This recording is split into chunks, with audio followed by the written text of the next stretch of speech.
Hello friend, આજે આપણે બનાવીશું ગુંદાની કાચરી. તો ચલો રેસીપી સ્ટાર્ટ કરીએ. અહીં મેં 500 ગ્રામ જેટલા ગુંદા લઈ લીધા છે,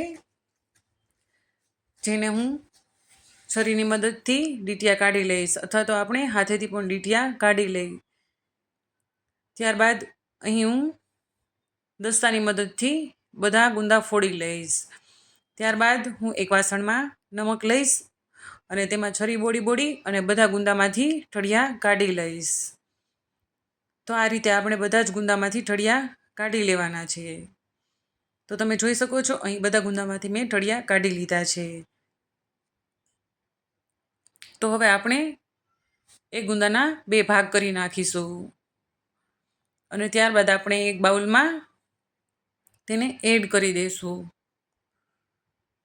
અને ત્યારબાદ આપણે તેમાં થોડું નમક એડ કરી દઈશું અને ત્યારબાદ આપણે તેમાં થોડી છાશ પણ એડ કરી દઈશું અને ત્યારબાદ આપણે તેમાં થોડી હળદર એડ કરી દઈશું અને તેને એકદમ સરસ રીતે મિક્સ કરી લઈશું. અને મિક્સ થઈ જાય એટલે આપણે 4 થી 5 કલાક સુધી તેને પલાળવા મૂકી દેવાનું છે, ઢાંકણ ઢાંકીને. તો તમે જોઈ શકો છો, અહીં આપણી 4 થી 5 કલાક થઈ ગઈ છે અને આપણા ગુંદા છે તે એકદમ સરસ રીતે પલળી ગયા છે. તો તમે જુઓ, અહીં આપણા ગુંદામાં જરા પણ ચીકાશ નથી દેખાતી. છાશ ખાટી હોય એટલે ચીકાશ નીકળી જાય છે.